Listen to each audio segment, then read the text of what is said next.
Hello എല്ലാവർക്കും പുതിയൊരു വീഡിയോയിലേക്ക് സ്വാഗതം. അപ്പോൾ നമ്മൾ ഇന്നും ഫിഷിങ്ങിനായിട്ട് വന്നിരിക്കുകയാണ്. നമ്മളിന്നൊരു പുതിയ പ്രൊഡക്റ്റ് നമ്മളൊരു ഫ്രോഗ് മേടിച്ചിട്ടുണ്ട്. റിയൽ വാരിയറിൻ്റെ കിടുക്കൻ 2 ഡബിൾ സ്പിന്നറുള്ള ഒരു ഫ്രോഗ് എന്ന് പറഞ്ഞാൽ അത്യാവശ്യം ലോങ് കാസ്റ്റിംഗും വരാനും ചേർമീൻ രണ്ടും ഒരുപോലെ ഉപയോഗിക്കാൻ പറ്റുന്നത്. പക്ഷേ നമുക്ക് ചേർമീൻ കിട്ടിയില്ല. നമ്മൾ ചേർമീൻ ഇപ്പം വളരെ അടി കുറവാണ്. നമുക്ക് ചേർമീൻ്റെ വലിപ്പമുള്ള വരാനെ കിട്ടി. അപ്പോൾ നമുക്ക് ഫ്രോഗ് നമ്മൾ പറഞ്ഞു നീട്ടുന്നില്ല. നമുക്ക് ഫ്രോഗ് ഞാൻ കാണിച്ചില്ല. അപ്പോൾ ഇതാണ് ഫ്രോഗ്. ഈ ഫ്രോഗിൻ്റെ ഗ്രാം എന്ന് പറഞ്ഞു കഴിഞ്ഞാൽ 0.12 ഗ്രാമാണ് ഇതിൻ്റെ വെയിറ്റ് എന്ന് പറയുന്നത്. പിന്നെ സെൻറ്റിമീറ്റർ എന്ന് പറഞ്ഞാൽ 6 സെൻറ്റിമീറ്ററാണ് ഈ ഫ്രോഗ് ജസ്റ്റ് ഒന്ന് അൺബോക്സ് ചെയ്യാം. നമ്മൾ ഓൾറെഡി നമ്മൾ കാസ്റ്റ് ചെയ്തായിരുന്നു ഇതിനകത്ത്. അപ്പോൾ നമ്മുടെ ഫ്രോഗ് എന്ന് പറഞ്ഞാൽ ഇതാണ് സാധനം. നിങ്ങൾക്ക് ഡബിൾ സ്പിന്നർ, ഒരു ത്രികോണ ടൈപ്പ് സ്പിന്നറും ഒരു റൗണ്ട് ടൈപ്പ് സ്പിന്നറും. അതാണ് പിന്നെ ഇതിൻ്റെ ഡിസൈൻ കാര്യങ്ങളൊക്കെ നമ്മൾ ഒരു പ്രത്യേക ഒരു താറാവിൻ്റെ പോലുള്ള ഒരു കൂട്ടിരിക്കുന്ന ഡിസൈൻ അതേ കണ്ട. പിന്നെ ഇതിൻ്റെ ഡബിൾ ക്വാളിറ്റി എന്നൊക്കെ പറഞ്ഞാൽ അടിപൊളി ഡബിൾ ക്വാളിറ്റി.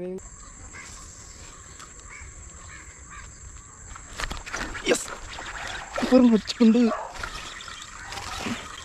വരാലേട്ടാ ഓട്ടക്കം വരാതെ നമ്മുടെ സിംഗർ എന്ന് പറയുന്ന ഫ്രോഗ് കിട്ടിയത് എൻ്റെ പോലെ സൈസ് വരാലേട്ടാ. അപ്പോൾ നമുക്ക് നല്ല സൈസ് ഒരു വരാനും കിട്ടിയിട്ടുണ്ട്. സിംഗർ നമ്മുടെ സിംഗർ എന്ന് പറഞ്ഞാൽ റിയൽ വാരിയറിൻ്റെ പുതിയ ഫ്രോഗിൽ സാധനം. ഇത് മറ്റേ വരാലേട്ടാ, വളർത്ത് വരാല.